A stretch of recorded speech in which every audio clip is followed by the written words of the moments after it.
கோடான கோடி ஆண்டுகளாக மனித வர்க்கமானது வருங்கால சுக துக்கங்களை ஆராய்ந்து வருகிறது. எதிர்கால துக்கத்தை விரட்டி அடிப்பதற்காக நாம் இன்றே யோசிக்க துவங்குகிறோம். ஆனால் எதிர்கால சங்கடத்தை இன்றே நிர்மூலமாக்குவதால் நமக்கு விளைவது நன்மையாகுமா இல்லை தீமையாகுமா? இது பற்றி ஆலோசிப்பதில்லையே.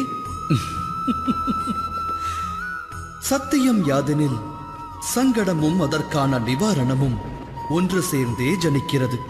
இது மனிதருக்கும் பொருந்தும், சிருஷ்டிக்கும் பொருந்தும். எனில் கடந்த காலத்தை எண்ணிப் பாருங்கள், இதிகாசத்தை புரட்டுங்கள்.